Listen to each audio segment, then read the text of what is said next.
স্কুলে যাওয়ার সময় একটি অ্যাপার্টমেন্ট থেকে দুটি বাচ্চা নিখোঁজ হয়। পরবর্তীতে জানা যায় বাচ্চা দুটিকে কেউ কিডন্যাপ করেছে। কারা এই বাচ্চাদের কিডন্যাপ করেছে তা যেন এক গোলকধাঁধা। মুভিটি এমন সাসপেন্সফুল, শেষ মুহূর্ত পর্যন্ত আপনাকে টান টান উত্তেজনায় রাখবে। হ্যালো ফ্রেন্ডস, দিস ইজ প্লাবন অ্যান্ড ওয়েলকাম টু প্লাবন ওয়ার্ল্ড। বলছিলাম তেলুগু ল্যাঙ্গুয়েজে মুক্তি পাওয়া ক্রাইম মিস্ট্রি থ্রিলার মুভি বাটারফ্লাইয়ের কথা।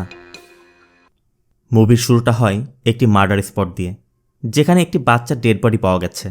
জানা যায় বাচ্চাটিকে কিডন্যাপ করা হয়েছিল। বাচ্চার বাবা মা কিডন্যাপারকে তার ডিমান্ড অনুযায়ী মুক্তিপণ পরিশোধ করেছে। তারপরও তারা বাচ্চাটিকে খুন করে বডিটি ফেলে গেছে। পুলিশ ধারণা করছে বাচ্চারা যাতে ফিরে এসে কিডন্যাপার সম্পর্কে কিছু বলতে না পারে, সেজন্যই মুক্তিপণের টাকা পাওয়ার পরও বাচ্চাদেরকে হত্যা করে ফেলে রাখা হচ্ছে। এই ঘটনা শহরে নতুন নয়, এর আগেও 2 থেকে 3 বার এমন হয়েছে। তবে কিডন্যাপাররা এখনও ধরাছোঁয়ার বাইরে। এখান থেকে সিন শিফট হয়ে চলে যায় বাটারফ্লাই নেস্ট অ্যাপার্টমেন্ট। এই অ্যাপার্টমেন্টে মোট 900 পরিবার বসবাস করে। এর মধ্যে 9ম তলার একটি ছোট্ট ফ্ল্যাটে গীতারা বসবাস করে। এ হচ্ছে গীতা, একটি ল ফার্মে জব করে। পাশে গীতার বোন বিজয়ান্তী। বিজয়ান্তী একজন ক্রিমিনাল লয়ার। পাশে তার 2 সন্তান চিন্নু ও বান্নু। বিজয়ান্তী স্বামীকে ছেড়ে বোন ও 2 সন্তানকে নিয়ে এখানে বসবাস করে। কেন সে স্বামীর সাথে থাকে না তা আমি পরে জানাবো। বিজয়ান্তী ও গীতাকে ছোট রেখেই তাদের বাবা মায়ের মৃত্যু হয়েছিল। এরপর থেকেই গীতা বিজয়ান্তীকে বোন না ডেকে মা বলে ডাকে। এজন্য অবশ্য বিজয়ান্তী মাঝে মাঝে বলে, তুই যদি এভাবে আমাকে মা বলে ডাকিস, তোর বিয়ের পর তোর বাচ্চারাও আমাকে নানি বলে ডাকবে। 2 বোনের মাঝে ভালোবাসার কোনো কমতি নেই, একজন আরেকজনের চান। পরবর্তী দিন সকালে গীতা এই অফিসে জব করে। ইনি হচ্ছেন গীতার বস। গীতার কাজের পারদর্শিতার কারণে যে কোনো কাজেই বস গীতাকে আগে সিলেক্ট করে। বিশ্ব নামে একটি ছেলে গীতাকে বারবার কল করে যাচ্ছিল। গীতা রিসিভ করে তাকে সেম টাইমে সেম প্লেসেই দেখা করতে বলে। এই ছেলেটি হচ্ছে বিশ্ব। এখানে আমরা জানতে পারি তারা 4 বছর যাবৎ রিলেশনশিপে রয়েছে। বিশ্ব বলছিল, আমার পরিবার মাতৃমণিতে আমার জন্য পাত্রী দেখছে, তুমি তোমার বোনের সাথে কথা বলো, আমাদের ব্যাপারে জানাও। কিন্তু গীতা বলে, আমি দিদির সাথে যতই ফ্রি হই না কেন জানি না, বলতে সাহস হচ্ছে না। যাই হোক, এই বিষয় নিয়ে প্রথমে একটু মনোমালিন্য হলেও পরে ঠিক হয়ে গেলে তারা পরিবারের সাথে কথা বলবে বলে যার যার মতো ফিরে যায়। অন্য দৃশ্যে বিজয়ান্তীকে দেখা যায় একটি অনাথ মেয়ের জন্য মামলা লড়ছে। সরকার পক্ষ থেকে চন্দ্রমোহন এই কেসটি ডিফেন্ড করছিল। মূলত মেয়েটি অনাথ আশ্রমে থাকত। অনাথ আশ্রমের ওয়ার্ডেনের সেক্সুয়াল হ্যারাসমেন্ট থেকে বাঁচতে, নিজেকে বাঁচাতে অ্যাক্সিডেন্টালি ওয়ার্ডেনের মৃত্যু হয়েছে, যা চন্দ্রমোহন মানতে নারাজ। অবশ্য কোর্ট বিজয়ান্তীর তথ্য প্রমাণের ভিত্তিতে মেয়েটিকে সকল চার্জ থেকে মুক্ত করে দেয়। এরপর কোর্টের বাইরে চন্দ্রমোহন বিজয়ান্তীকে বলছিল, শুনলাম তুমি কাল জজের ইন্টারভিউ দিতে যাচ্ছ, এমনিতেই তোমার অত্যাচারে থাকা মুশকিল, এরপর তুমি জজ হয়ে আসলে আমাদের তো ভর্তা বানিয়ে ছাড়বে। এখানে আমরা জানতে পারি তারা স্বামী স্ত্রী। বিজয়ান্তী চন্দ্রমোহনকে বলে, তুমি ডিভোর্স পেপার সাইন করে দিও। কিন্তু মোহন জানিয়ে দেয়, তুমি জজ বা চিফ জাস্টিস হও না কেন, আমি বাচ্চাদের তোমার কাছে থাকতে দিব না, তাই ডিভোর্স পেপারও সাইন করব না, আমার অন্য প্ল্যান আছে। এরপর বিজয়ান্তী বলে, ঠিক আছে, দেখা যাবে। বিজয়ান্তী চলে যায়। বিজয়ান্তী যাওয়ার পথে দেখছিল 2টি বাইক তাকে ফলো করছে। বিজয়ান্তী কার থামিয়ে তাদের সাথে কথা বলে। এরা মূলত দেগালা শ্রীনু নামে এক গ্যাংস্টারের লোক। শ্রীনু এখন জেলে আছে, তাই তারা চাইছে বিজয়ান্তী যেন কেসটি নেয়। বিজয়ান্তী প্রথমেই কেসটি নিতে অস্বীকৃতি জানায়। এরপরও শ্রীনুর লোকেরা ভয় দেখায়, দেখুন ম্যাডাম, আপনার 2টি বাচ্চা রোজ স্কুলে যায়, আপনার বোন প্রতিদিন অফিসে যায়, যদি শোনেন ওদের কিডন্যাপ হয়েছে তারপর কি নেবেন না? এর মাঝে শ্রীনুর কল এলে বিজয়ান্তী তাকে বলে দেয়, তোমার লোকেরা তোমাকে রিকোয়েস্ট না করে থ্রেট দিচ্ছে। এতদিন তো শুধু ভেবেছিলাম, আজ কনফার্ম করলাম, তোমার কেস আমি নিচ্ছি না, তুমি যা করতে পারো করো। এই বলে বিজয়ান্তী চলে যায়। রাতের বেলা বাচ্চারা ঘুমিয়ে পড়লে গীতা বিজয়ান্তীর কাছে যায়। বিজয়ান্তী গীতাকে বলে, এই তুই মাতৃমণি সাইটে রেজিস্টার করেছিস? তখন গীতা জানায়, মা, আসলে বিশ্ব নামে একটি ছেলে আমাকে 4 বছর যাবৎ বিয়ের প্রপোজাল দিচ্ছে। বিজয়ান্তী জানতে চায়, তুই কি বলেছিস? গীতা বলে, আমি কি বলবো, তোমার অনুমতি ছাড়া আমি কিছু করতে পারি? বিজয়ান্তী বলে, আমিও তো ভালোবেসেছিলাম, কিন্তু আমার ডিসিশন ভুল ছিল। এটা তোর লাইফ, তোর ডিসিশনই আমার কাছে সব কিছু। আগামী রোববার ওকে লাঞ্চে ইনভাইট কর, আমি ওর সাথে কথা বলবো। বিজয়ান্তীর নিজের কথাগুলো ভেবে মন খারাপ হয়ে যাচ্ছিল। তখনই গীতা একটি সং প্লে করে। এই যে ক্যাসেট প্লেয়ারটি দেখছেন, এটার পিছেও একটি ছোট্ট স্টোরি আছে। বিজয়ান্তী ও গীতা তখন অনাথ আশ্রমে। একদিন খাবার নেওয়ার সময় গীতা বায়না করছিল, আমার আরেকটি ডিম চাই, কিন্তু ওয়ার্ডেন কোনো কথা না শুনে গীতাকে ধাক্কা দিয়ে ফেলে দিয়েছিল। বিজয়ান্তীর ব্যাপারটি ভালো লাগেনি, তাই একদিন দেখে ওয়ার্ডেন গাছতলায় গান শুনছে আর বিড়ি টানছে। ওই গাছের উপরই একটি মৌচাক ছিল। বিজয়ান্তী মৌচাকে ঢিল দিয়ে গীতাকে নিয়ে ভিতরে চলে যায়। এরপরই ওয়ার্ডের মৌমাছির কবলে পড়েছিল। মূলত এরপরই সুযোগ বুঝে বিজয়ান্তী গীতাকে নিয়ে ওই ক্যাসেট প্লেয়ারটি সহ পালিয়ে এসেছিল। এরপর বিজয়ান্তী পরিশ্রম করে নিজে ও গীতার পড়াশোনা করিয়েছে, গীতাকে বড় করেছে। আজ সে একজন নামিদামি লয়ার। তবে আগামীকালের ইন্টারভিউ নিয়ে বিজয়ান্তী একটু বেশিই চিন্তিত। এই জন্য গীতা বিজয়ান্তীর টেনশন দূর করাতে যথাসম্ভব চেষ্টা করে। দুই বোন অনেক মজা করে সময় কাটায়। সিন চলে যায় পরবর্তী দিন সকালে। চুলপাকা এই লোকটি রিটায়ার্ড এসপি। এই অ্যাপার্টমেন্টে একটি ফ্ল্যাটে থাকে। আর পাশের ব্যক্তিটি সোসাইটির প্রেসিডেন্ট।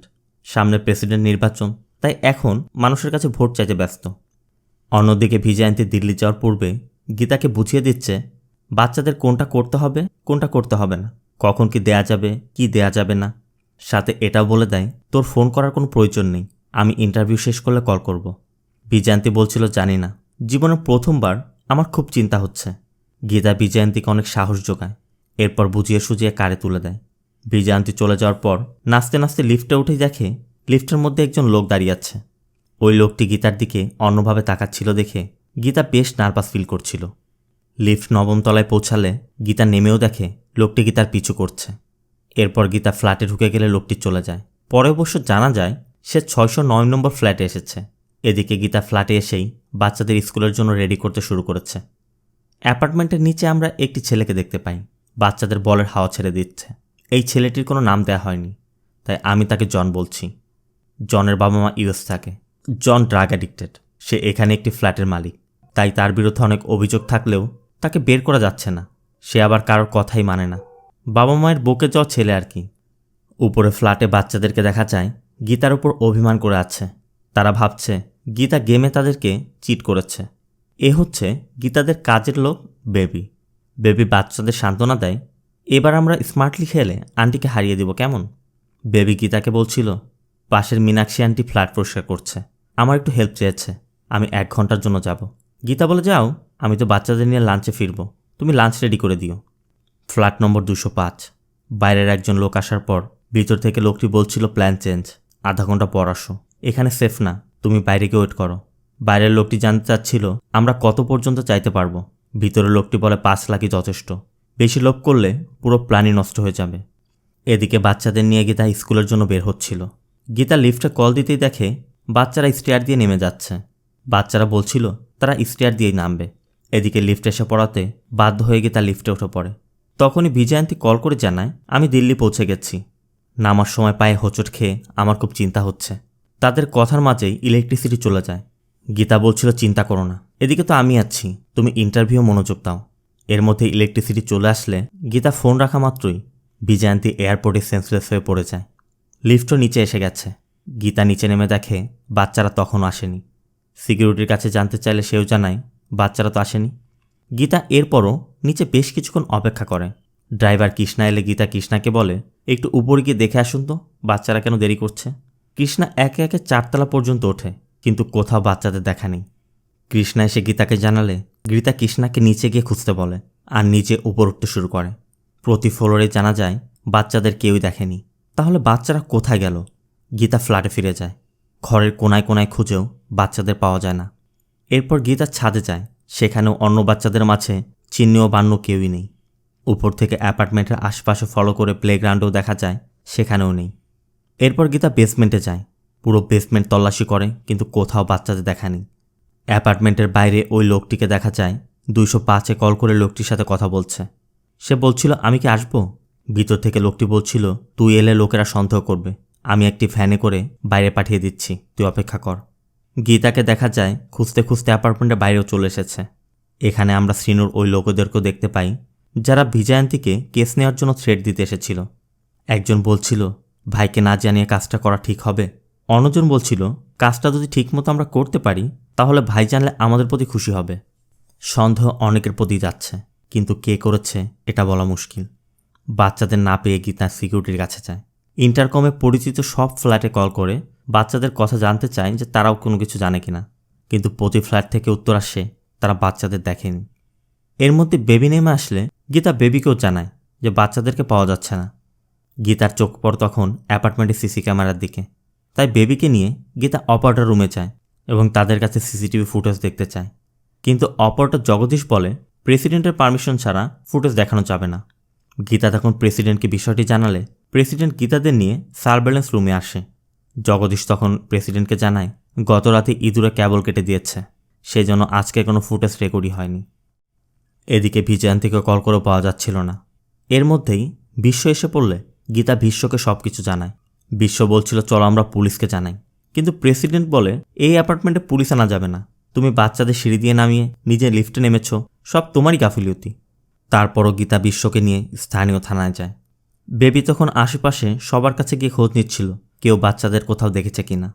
গীতারা থানায় গিয়ে পুলিশকে বিষয়টি জানালে পুলিশ জানতে চায় কোনো কল এসেছিল কিনা, মানে কেউ কল করে কোনো মুক্তিপণ চেয়েছে কিনা।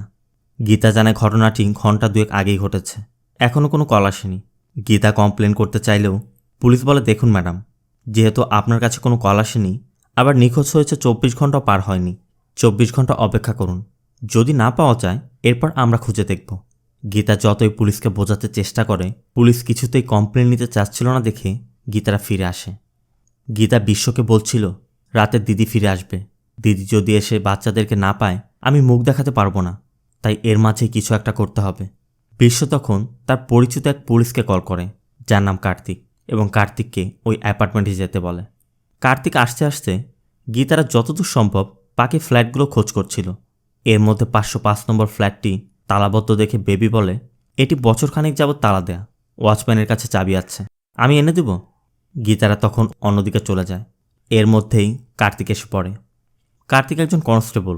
কার্তিককে সব কিছু বলার পর কার্তিক প্রথমে অ্যাপার্টমেন্টের ভিজিটর্স বুক চেক করে এবং ওই সকল ফ্ল্যাটে গিয়ে খোঁজ করতে শুরু করে, কিন্তু তাতেও বাচ্চাদের পাওয়া যাচ্ছিল না। এরপর তারা 5 তলার উপর থেকে বাকি ফ্ল্যাটগুলোতে খুঁজতে থাকে। তারা জনের ফ্ল্যাটে গেলে জন জানতে চায় কী জন্য তারা এসেছে। গীতা তখন জনকে বাচ্চাদের ছবি দেখিয়ে বলে ওরা মিসিং, জনের ফ্ল্যাটে খুঁজেও তাদেরকে পাওয়া যায় না। অবশ্য চলে যাওয়ার সময় জন বেবির থেকে গীতার নম্বর নেয় যাতে সে বাচ্চাদের দেখতে পেলে খবর দিতে পারে। এদিকে গীতা বারবার বিজয়ন্তীকে কল করেই যাচ্ছে, কিন্তু পাচ্ছে না, কারণ বিজয়ন্তীর ফোন অফ পাওয়া যাচ্ছিল। গীতা বলছিল এভাবে কাজ হবে না, আপনি এসপির সাথে কথা বলুন। কার্তিকও তখন একই কথা বলে যে 24 ঘন্টা না যাওয়া পর্যন্ত কোনো কিডন্যাপারের কল না এলে পুলিশ অফিসিয়ালি কোনো পদক্ষেপই নেবে না, তাই আমাদেরকে চেষ্টা চালিয়ে যেতে হবে। খুঁজতে খুঁজতে সবাই 205 নম্বর ফ্ল্যাটে গেলে 205-এ থাকা লোকটি তাদেরকে ঢুকতে দিচ্ছিল না। কার্তিক পুলিশ পরিচয় দেওয়ার পরও লোকটি ভিতরে ঢুকতে অস্বীকৃতি জানাচ্ছিল। তখন জোরপূর্বক কার্তিক ভিতরে গিয়ে দেখে ফ্ল্যাটের মধ্যে আধুনিক পদ্ধতিতে গাঁজার চাষ করা হচ্ছে, তার মানে এরা গাঁজার ডেলিভারি নিয়ে কথা বলছিল। কার্তিক থানায় কল করে এদেরকে ধরিয়ে দেয়। এর মধ্যে সিআই কার্তিককে কল করে দ্রুত থানায় যেতে বলে। বাধ্য হয়ে তখন কার্তিক খোঁজা বন্ধ করে থানায় ফিরে যায়। কার্তিক চলে যাওয়ার পর গীতা ও বিশ্ব তখনও এদিক ওদিক খুঁজে যাচ্ছে। হঠাৎ গীতার নম্বর একটি কল আসে। অন্য পাশ থেকে কেউ বলে ওঠে বাচ্চাদের আমি কিডন্যাপ করেছি। সাথে সাথে গীতা ফোন রেকর্ড করতে শুরু করে দেয়। লোকটি বলে যদি বিশ্বাস না হয় হাত বা পা কেটে পাঠাবো। গীতা তাকে অনুরোধ করে দেখুন বাচ্চাদের কিছু করবেন না। কিডন্যাপার বলে আমার 5 লাখ টাকা লাগবে, আমার বলা জায়গা মতো টাকা নিয়ে আসো, বাচ্চাদের আমি ছেড়ে দিব। এরপর গীতা টাকার অ্যারেঞ্জ করতে শুরু করে। ঘরে থাকা সব টাকা জোগাড় করেও তার টাকা পূরণ হচ্ছিল না। এরপর বিশ্ব এটিএম থেকে বাকি টাকা তুলে দেয়। কোনো মতো তারা 5 লাখ টাকা অ্যারেঞ্জ করলে ওই কিডন্যাপারের কথা মতো একটি ব্রিজের নিচে ফেলে দেয়। কথা ছিল টাকা দেওয়া মাত্রই সে বাচ্চাদেরকে ফ্ল্যাটে রেখে আসবে, কিন্তু টাকা দিয়ে আসার পরও ফ্ল্যাটে ফিরে দেখে বাচ্চারা তখন আসেনি। কিডন্যাপারের ফোনটিও তখন বন্ধ পাওয়া যাচ্ছে। চিন্তা যেন এবার বেড়েই গেল। এদিকে টাকাও দেওয়া হয়ে গেছে, এখন কি হবে? গীতারা তখন ওই কল রেকর্ডটি শুনছিল। এর মাঝে বেবি শুনে বলে আমি তো এখানের ঘড়ির আওয়াজটা অন্য কোথাও শুনেছি। সাথে সাথেই সবাই জনের ফ্ল্যাটে যায়। দেখা যায় জনের ঘরে ওই ঘড়িটি আছে যেটার আওয়াজ রেকর্ড হয়েছিল। বিশ্ব জনকে মারধর করার পর জন স্বীকার করে যে সে সিচুয়েশনকে কাজে লাগিয়ে টাকা নিয়েছে, কিন্তু বাচ্চাদের ব্যাপারে সে আসলে কিছুই জানে না। জনের ঘরে টাকাগুলো পাওয়া যায়, কিন্তু বাচ্চারা নেই। জনকে তখন পুলিশে দেয়া হয়। একটি বাচ্চা এসে তখন গীতাকে খবর দেয় ওয়াচম্যান তাকে নিচে ডাকছে। গীতা দৌড়ে নিচে গিয়ে দেখে বাচ্চাদের আইডি কার্ড পাওয়া গেছে। ওয়াচম্যান জানায় কার পার্কিংয়ে পেয়েছি আমি, সাথে একটি মোবাইল ফোনও ছিল। একজন ওই ফোনে কল করে বলে আমি বাচ্চাদের কিডন্যাপ করেছি। গীতা একটু উত্তেজিত হয়ে বলে কি মজা করছো তোমরা? একজন আগে বলল টাকা নিল, আবার এখন তুমি বলছো। কিডন্যাপার বলে আমার কাছে বাচ্চা আছে বলেই তোমাকে আইডি কার্ড পাঠিয়েছি। অপারেশন বাটারফ্লাই শুরু হতে যাচ্ছে। কিডন্যাপার বলে বক্সের মধ্যে একটি ব্যাগ আছে, খুলে দেখো। খোলা মাত্রই গীতা দেখে সেখানে চিন্নুর একটি দাঁত, চিন্নুর একটি ছবি আছে। গীতার মনে পড়ে চিন্নুর একটি দাঁত নড়ছিল, তার মানে এটি ওই দাঁতই। গীতা লোকটিকে অনুরোধ করে, প্লিজ বাচ্চাদের কিছু করবেন না। কিডন্যাপার বলে, তাহলে আমার রুলস স্ট্রিক্টলি ফলো করতে হবে। যদি তুমি রুলস ব্রেক করো, দুজনের একজন বেঁচে থাকবে। রুলসগুলো হচ্ছে, এই কিডন্যাপিংয়ের ব্যাপারে পুলিশ কিছুই জানতে পারবে না। যে কোনো সিচুয়েশনে আমার কল রিসিভ করতে হবে তোমাকে। তুমি কখন আমাকে ট্র্যাক করা বা ধরার চেষ্টা করতে পারবে না। আমি তোমাকে যাই করতে বলবো তুমি কোনো প্রশ্ন করতে পারবে না। একটা বিষয় মনে রাখবে, তুমি যা করবে সব আমি জানতে পারবো, কারণ আমি তোমাকে দেখছি। আমার 15 লাখ টাকা লাগবে। গীতা বলে, এত টাকা তো আমার কাছে নেই, মাত্র 5 লাখ টাকা আছে। কিডন্যাপার তখন পাশের একটি ব্যবসায়ীর কথা বলে যে, তাহলে তুমি তার ছেলেকে কিডন্যাপ করে আমার কাছে পাঠিয়ে দাও, আর যদি না পারো 4টা 20 মিনিটের মধ্যে 15 লাখ টাকা অ্যারেঞ্জ করো। অন্যদিকে আমরা বিজয়ন্তীকে হসপিটালে দেখতে পাই। বিজয়ন্তীর জ্ঞান ফিরেছে। বিজয়ন্তী ভালো করেই জানতো গীতা যদি এই ব্যাপারে জানতে পারে গীতা খুব টেনশন করবে, আর সেও যেহেতু এখন একটু সুস্থ, রাতেই ফিরে যেতে পারবে, তাই গীতাকে ব্যাপারটি জানাতে চাচ্ছিল না। সেজন্য গীতা কল করলেও বিজয়ন্তী কল রিসিভ করছিল না।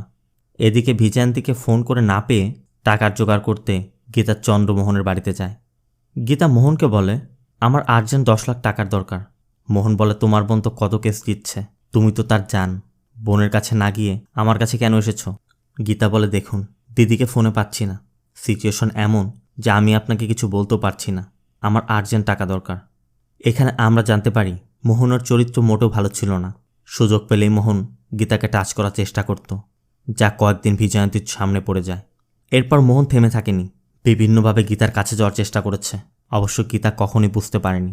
বাধ্য হয়ে বিজয়ন্তী মোহনকে ছেড়ে গীতা ও সন্তানদের নিয়ে চলে এসেছিল। মোহন গীতাকে এক শর্তে টাকা দিতে রাজি হয়, যে তার বিনিময়ে মোহন যে গীতার সাথে এসব করেছে বা এসব করতে চেষ্টা করত, মানে বিজয়ন্তী যে অভিযোগ তুলে মোহনকে ডিভোর্স দিচ্ছে, গীতাকে স্বীকার করতে হবে মোহন তা কখনই করেনি। মোহন তাকে বোনের মতো দেখে টেক কেয়ার করত। এসব লেখা একটি পেপারে তাকে সাইনও করতে হবে, কারণ মোহন এটি নিতে পারলেই সে বাচ্চাদেরকে তার কাছে রাখতে পারবে। বাধ্য হয়ে বোনের বিরুদ্ধে গিয়ে গীতা পেপারে সাইন করে দেয়। মোহনও সুযোগে সদ্ব্যবহার করল। তবে মোহন গীতাকে 5 লাখ টাকা দেয় এবং 1 সপ্তাহ সময় নেয় বাকি টাকা দিতে। গীতা যতভাবে তার সিচুয়েশনটি বোঝানোর চেষ্টা করে, কোনো কাজ হয় না। শেষমেশ 5 লাখ টাকা নিয়েই গীতার ফিরে যেতে হয়। কিন্তু তখনও 5 লাখ টাকার প্রয়োজন। গীতা তাদের এক আঙ্কেলকে কল করে এবং তার কাছে 5 লাখ টাকা ধার চায়। ওই আঙ্কেল বলে, দেখো টাকার পরিমাণ অনেক, তোমাদের কাছে তো তোমাদের মায়ের গহনা ছিল, ওগুলো নিয়ে আসো, আমি দেখছি।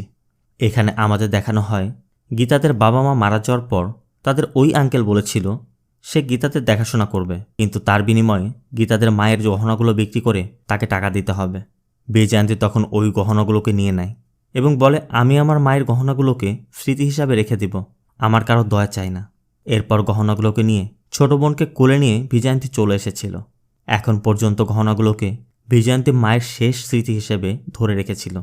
গীতা ওই গহনাগুলোকে ওই আঙ্কেলের কাছে নিয়ে গেলে বিনিময়ে সে 5 লাখ টাকা দেয়। এজন্যই বলে বিপদে পড়লে সবাইকেই চেনা যায়। টাকা অ্যারেঞ্জ হওয়ার পর কিডন্যাপার গীতাকে কল করে মেট্রো স্টেশনে যেতে বলে এবং ট্রেনে উঠতে বলে। একটি স্টেশনে যাওয়ার পর গীতাকে ব্যাগ ফেলে দিতে বলে। তার কথা মতো গীতা ব্যাগ ফেলে যেতেই একজন মুখোশ পরা ব্যক্তিকে দেখা যায় ব্যাগটি নিয়ে যাচ্ছে। টাকা দেওয়ার পর গীতা ফ্ল্যাটে ফিরে বাচ্চাদের জন্য অপেক্ষা করছিল। তখন দেখা যায় বিশ্ব চালাকি করে ব্যাগের মধ্যে একটি ট্র্যাকার লাগিয়ে রেখেছিল। কিডন্যাপার বিষয়টি বুঝতে পেরে গীতাকে কল করে বলে, তুমি রুলস ব্রেক করেছ, তোমার ট্র্যাকার লাগানো উচিত হয়নি, এখন বাচ্চাদের একজনকে মরতে হবে। গীতা তখন অনুরোধ করে, দেখুন আমি এটি করিনি, প্লিজ ওদেরকে মারবেন না। কিন্তু কিডন্যাপার ফোন রেখে দেয়। গীতা মূলত ট্র্যাকারের বিষয়ে কিছুই জানতো না, তাই বিশ্বর জন্য ব্যাপারটি একটু কমপ্লিকেটেড হয়ে যাচ্ছে। গীতা বিশ্বর উপর রেগে যায়। বিশ্ব বলছিল, চলো আমরা পুলিশকে কমপ্লেন করি। বিশ্ব কার্তিককে ফোন করতে গেলে রাগের মাথায় গীতা ফোনটি ছুঁড়ে মারলে ফোনটিও ভেঙে যায়। এখন আরেক চিন্তা, কিডন্যাপারের সাথে কন্ট্যাক্ট কীভাবে করবে। তখনই কিডন্যাপার বেবির ফোনে কল করে। কিডন্যাপার গীতাকে বলে, তুমি যদি আমাকে আরও 15 লাখ টাকা দাও তবে আমি তোমার ভুল ক্ষমা করব, নয়তো বাচ্চাদের মেরে ফেলব। গীতা বলে, স্যার আমার কাছে এখন আর টাকা নেই, আমার বোন ফিরে এলে আমি আপনাকে দিয়ে দেব, বাচ্চাদের কিছু করবেন না। কিডন্যাপার বলে, আমাকে বোকা বানানোর চেষ্টা করো না, 7টা 20-এর মধ্যে আমার টাকা চাই, নয়তো ডেড বডি পাবে। বাধ্য হয়ে গীতা তখন টাকা দিতে রাজি হয়, কিন্তু টাকা কোথায় পাবে? বিজয়ন্তীকেও ফোনে পাচ্ছে না। গীতা তখন বিজয়ন্তীর অফিস ফাইল থেকে বিজয়ন্তীর পুরনো ক্লায়েন্টসদেরকে কল করতে শুরু করে এবং তাদের কাছে 15 লাখ টাকার হেল্প চায়, কিন্তু কেউই দিতে রাজি হচ্ছিল না। অবশেষে এক এমএলএর কাছে গেলে সে টাকা দিতে রাজি হয়, কিন্তু টাকা নেওয়ার আগে একবার বিজয়ন্তীর সাথে কথা বলিয়ে দিতে বলে। গীতা কথা বলিয়ে দিতে না পারায় এই সুযোগটিও চলে যায়। বিশ্বর কাছেও যা টাকা ছিল সে আগে দিয়ে দিয়েছিল। কোনো উপায় না দেখে তারা ফেরার পথে আবার বিশ্বর বাইকের তেল শেষ হয়ে যায়। বিশ্ব তখন গীতাকে বসিয়ে রেখে তেল আনতে গেলে সেখানে এক লোক এসে লুকিয়ে পড়ে, যাকে পুলিশ খুঁজছিল। পুলিশ চলে গেলে লোকটি এসে বলছিল সে এমএলএর হয়ে কাজ করত, কিন্তু এমএলএ নির্বাচনে যেতে তার সাথে বেইমানি করেছে। একটি জনসভায় সে এমএলএকে জুতো ছুঁড়ে মারার কারণে তাকে পুলিশ ধরতে চাইছে। লোকটি গীতাকে বলে, কাল আমার মেয়ের জন্মদিন, যদি কিছু টাকা দিতেন আমি পরে আপনাকে দিয়ে দিব, দরকার হলে এই চেকটি রাখুন। গীতার কাছে টাকা না থাকায় বিশ্ব ফিরে এলে গীতা বিশ্বর থেকে 1000 টাকা নিয়ে লোকটিকে দেয়। তখনই পুলিশ লোকটিকে ধরে নিয়ে যাচ্ছিল। পুলিশ নিয়ে যাওয়ার সময় লোকটি ওই চেকটি ফেলে যায়। ওই লোকের চেকটি দেখে গীতার মাথায় একটি আইডিয়া আসে। দ্রুত বাড়ি ফিরে গীতা বিজয়ন্তীর সিগনেচার নকল করে একটি চেক লিখে ব্যাংকে যায়। যতক্ষণে তারা পৌঁছে ব্যাংক বন্ধ হয়ে গেছে। ব্যাংকের ম্যানেজার আবার ওই অ্যাপার্টমেন্টেই থাকতো, তাই গীতা ওই ম্যানেজারকে কল করে এবং টাকা তোলার বিষয়ে বলে, কিন্তু সে বলে আজকে তো সম্ভব না গীতা। পাশে থেকে ম্যানেজার হাজব্যান্ড মানে ওই রিটায়ার্ড এসপি গীতার ইমার্জেন্সি দেখে গীতাকে একটু অফার করে যে কোনোভাবে চেকের বদলে সে টাকা অ্যারেঞ্জ করে দিবে, তবে তার বিনিময়ে তাকে 10% দিতে হবে, তার মানে 1.5 লাখ। গীতা তাতেই রাজি হয়ে যায়, কারণ ব্যাংকের সিগনেচার না মিলতেও পারে। তাই গীতা চেকটিকে দিয়ে ওই লোকেদের থেকে টাকা নিয়ে আসে। এখানেও সুযোগের সদ্ব্যবহার, হায়রে মানুষ। যাই হোক, এখনও 1.5 লাখ টাকা বাকি। এই টাকা এখন কোথায় পাবে? টাকার অ্যারেঞ্জ হচ্ছে না দেখে বেবি জানায় তার বাড়িতে কিছু টাকা আছে, সব মিলে সে 1.5 লাখ টাকা দিতে পারবে। প্রথমে অবশ্য গীতা নিতে যাচ্ছিল না, কিন্তু বেবি বলে দিদি আসলেই তো দিয়ে দিবে, সমস্যা কি। এরপর বেবি বাড়ির থেকে টাকা নিয়ে আসে। কিডন্যাপার কলও এসে যায়। কিডন্যাপার টাকা চাইলে গীতার টাকা দেওয়ার আগে কোনোভাবে বাচ্চাদের একবার দেখতে চায়। তখন কিডন্যাপার গীতাকে একটি আনলিস্টেড ভিডিও লিঙ্ক দেয়, যেখানে দেখা যায় একজন মাস্ক পরিহিত ব্যক্তি বাচ্চাদের পানিতে চুবাচ্ছে। ভিডিও দেখার পর কিডন্যাপার বলে এরপর কোনো প্রুফ চাইলে বডি যাবে। কিডন্যাপার গীতাকে বিজয়ন্তীর কার নিয়ে একটি লেকের পাশে যেতে বলে এবং সেখানে কার পার্ক করে কারের পিছে টাকার ব্যাগ রেখে দূরে দাঁড়িয়ে থাকতে বলে। কথা মতো গীতা টাকা রেখে দূরে যেতেই দেখে বিশ্বও সেখানে এসেছে। এর মাঝেই মাস্ক পরা এক লোককে দেখে তারা তাকে ধরে মারতে থাকে। পরে অবশ্য জানা যায় এই লোক কিডন্যাপার না, এই লোক পুলিশ ডিপার্টমেন্টের, মানে কার্তিকের কথা মতোই তাদেরকে সাহায্য করতে এখানে এসেছে। এতক্ষণে টাকার ব্যাগও উধাও। কিডন্যাপার কল করে বলে তুমি আবারও রুলস ভেঙেছ, এখন একজন মরবেই। গীতা বলে ওদের কিছু করবেন না, আপনি যা বলবেন আমি তাই করব। কিডন্যাপার তখন আরও 15 লাখ টাকা দাবি করে, তাও আবার 10-20 মিনিটের মধ্যে। পুলিশ সদস্য তখন গীতাকে বলে দেখুন ম্যাডাম, আপনি ওদের যত টাকা দেন না কেন ওরা টাকা নিয়ে বাচ্চাদেরকে মেরে ফেলবে, তাই একটাই সমাধান ওদেরকে ধরা। কিন্তু কিভাবে ধরবে? কোনো ক্লুই তো সে পাচ্ছে না। একটাই উপায় আছে, টাকার ম্যানেজ করতে হবে। বিশ্ব তখন গীতাকে তার বাড়িতে নিয়ে যায়। গীতাকে বাবা মায়ের সাথে পরিচয় করিয়ে দিয়ে গীতার সমস্যা সম্পর্কে খুলে বলে যে এখন গীতার আর্জেন্ট 15 লাখ টাকা দরকার। সব শোনার পর বিশ্বর বাবা গীতার সমস্যাকে বানানো গল্প বলে অপমান করে। বিশ্ব প্রতিবাদ করলে বিশ্বকেও বলে আমাদের সাথে থাকতে হলে চুপ থাকো, নয়তো বের হয়ে যাও। অপমানিত হয়ে তখন গীতা বের হয়ে চলে যায়। গীতা তখনও বিজয়ন্তীকে ফোন করে পাচ্ছে না, তার শুধু পাস্টের সিনগুলো মনে পড়ছে। এর মধ্যে আমরা চিন্নুকে দেখতে পাই কাঁদতে কাঁদতে দরজার কাছে গিয়ে দরজায় শব্দ করছে। তখনই তালা খুলে ঘরে ঢুকে বেবি। বেবি ভিতরে গিয়ে বাচ্চাদের দেখে চালপাই নামে একজনকে ডাকে। এখানে আরও জানতে পারি ওই খেলার কথা বলে বেবি বাচ্চাদেরকে সিঁড়ি দিয়ে নামতে বলেছিল। এরপরই ওই 505 নম্বর ফ্ল্যাটে নিয়ে বাচ্চাদেরকে সেন্সলেস করে রেখেছিল। যেটিকে সে বলেছিল এই ফ্ল্যাট অনেক আগে থেকে বন্ধ পড়ে আছে, চাবি দারোয়ানের কাছে থাকে। তার মানে বেবি বাচ্চাদের কিডন্যাপ করেছে। বেবির সাথে আছে তার দেবর চালপাই, যাকে বাচ্চাদেরকে দেখার জন্য বেবি এই ফ্ল্যাটেই রেখে গিয়েছিল। আর এই কাজটি তারা দীর্ঘদিন যাবতই করে আসছে, কিন্তু কখনো ধরা পড়েনি। বেবি বলছিল গীতা বাচ্চাদের অনেক ভালোবাসে, ও সব করতে পারবে, যে কোনোভাবেই হোক ও টাকা অ্যারেঞ্জ করেই ছাড়বে। চালপাই জানতে চায় নেক্সট প্ল্যান কি। বেবি বলে নেক্সট প্ল্যান বিজয়ন্তী আসার আগেই গীতাকে কিডন্যাপ করতে হবে। বিজয়ন্তীর থেকে বাচ্চা ও গীতার কথা বলে 1 কোটি টাকা আদায় করব। এরপর বাচ্চাদের সহ গীতাকে খুন করে ফেলে দিব। ব্যাস, সব শেষ। এরপর 4 দিন পর বলবো ম্যাডাম আমি এই শোক সহ্য করতে পারছি না, এখানে ওখানে বাচ্চাদের কথা মনে পড়ছে। এই কথা বলে আমি চাকরি ছেড়ে চলে যাব। এরপর অন্য কোথাও গিয়ে অন্য কাউকে টার্গেট বানাবো। এদিকে আমরা গীতাকে দেখতে পাই তার বসের কাছে গিয়েছে। গীতা বসের কাছে আর্জেন্ট দরকার বলে 15 লাখ টাকা চায়। এখানেও একই দৃশ্য। বসও সুযোগ পেয়ে বলে, তার বিনিময়ে আমি কি পাবো? তোমাকে অফিসে দেখে আমার অনেক ভালো লাগে। তুমি আমার চাহিদা পূরণ করে দাও, আমি টাকা দিয়ে দেব। তোমার ফেরতও দিতে হবে না। যাকে ভালো মানুষ ভাবে শ্রদ্ধা করে আসছে সেও এখন এমন কথা বলছে দেখে গীতা কাঁদতে কাঁদতে বের হয়ে যায়। আমার কি মনে হয় জানেন, মেয়েরা মাতৃগর্ভ ও কবর ছাড়া কোথাও নিরাপদ না। গীতা কাঁদতে কাঁদতে রাস্তা দিয়ে হাঁটছিল। তখন বিশ্বকে দেখা যায় বাইক নিয়ে এসেছে। বিশ্ব সাথে টাকা নিয়ে এসেছে। জানা যায় বিশ্ব বাবা মায়ের সাথে ঝামেলা করে বাড়ি থেকে চলে এসেছে, কারণ সে গীতাকে অনেক ভালোবাসে আর এই বিপদের সময় সে তার পাশেই থাকবে। এর মধ্যে কিডন্যাপারের কল এলে কিডন্যাপার বলে, এবার তোমাদের কাজের মহিলাকে পাঠাবে, আমি ওর সাথে কথা বলে ওকে ডিরেকশন দিয়ে দেব। কথা মতো বাড়ি ফিরে গীতা বেবিকে টাকা নিয়ে যেতে বলে। বেবি তখন ভয়পর নাটক করতে শুরু করে, যেন সে কিছুই বোঝে না। গীতা অনেকভাবে বুঝে বেবিকে টাকা দিয়ে পাঠিয়ে দেয়। বেবি তখন ওই টাকার ব্যাগটি নিয়ে কিছু দূর গিয়ে একটি দোকানের সামনে এক লোককে দিয়ে গীতাকে কল করে জানিয়ে দেয় যে টাকা সে নিয়ে গেছে। এরপর গীতাকে দেখা যায় ছাদে দাঁড়িয়ে বাচ্চাদের অপেক্ষা করছিল, কারণ কিডন্যাপারের বাচ্চাদের দিয়ে যাওয়ার কথা। তখনই কিডন্যাপার কল করে বলে 2 মিনিটের মধ্যে একটি ময়লার গাড়ি আসবে, বাচ্চারা তার মাঝেই আছে। শোনামাত্রই গীতা দৌড়ে রাস্তায় গিয়ে ওই গাড়িটি থামায়। উপর উঠে খুঁজে দেখে ময়লার ব্যাগের মাঝে 2টি বাচ্চারই মরদেহ পড়ে আছে। অবশ্য এরপরে আমরা বুঝতে পারি এটি গীতার দুঃস্বপ্ন ছিল। গীতা অনেক ভয় পাচ্ছিল। এতক্ষণে বেবিও ফিরে এসেছে। গীতা নিচে গিয়ে বেবির কাছে জানতে চাচ্ছিল, তুমি বাচ্চাদের দেখেছ? ও কিছু বলেছে বাচ্চাদের ব্যাপারে? কাউকে সন্দেহ হয়েছে তোমার? বেবি কোনো কথার জবাব না দিয়ে ওয়াচম্যানের দেয়া চা খাচ্ছিল। গীতা তখন একটু উত্তেজিত হয়ে চা ফেলে দেয়। অবশ্য সেটি ড্রাইভারের গায়ে গিয়ে পড়ে। কৃষ্ণার সাথে সাথে বলে ওঠে, এখন এই জামা পরে আমি ম্যাডামকে এয়ারপোর্ট থেকে কিভাবে আনতে যাব? ওয়াচম্যান বলে, চিন্তা করো না, পাশেই আমার রুম আছে, একটি জামা পরে যাও। কৃষ্ণা তখন জামা পরিবর্তন করতে চায়।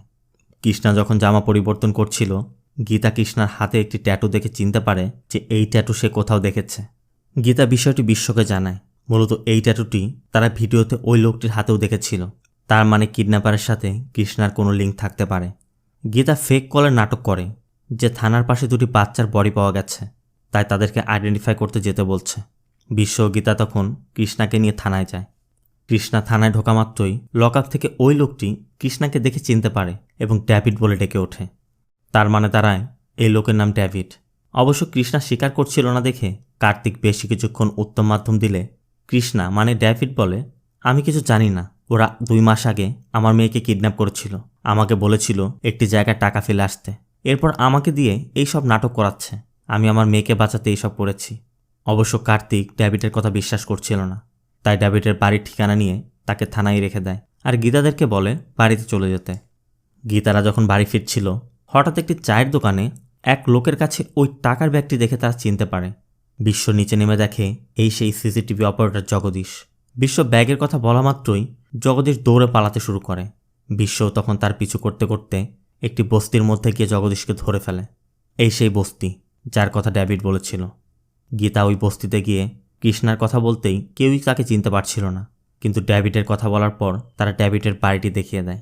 ডেভিডের বাড়িতে তখন কেউই ছিল না, ঘরের দরজাটাও খোলা ছিল। ঘরের ভিতর গিয়ে গীতা তল্লাশি করে একটি ট্রাঙ্ক খুঁজে পায়, যার মধ্যে বেশ কিছু ছবি আছে। এর মধ্যে একটি ছবিতে বেবি ও জগদীশকে দেখা যায়।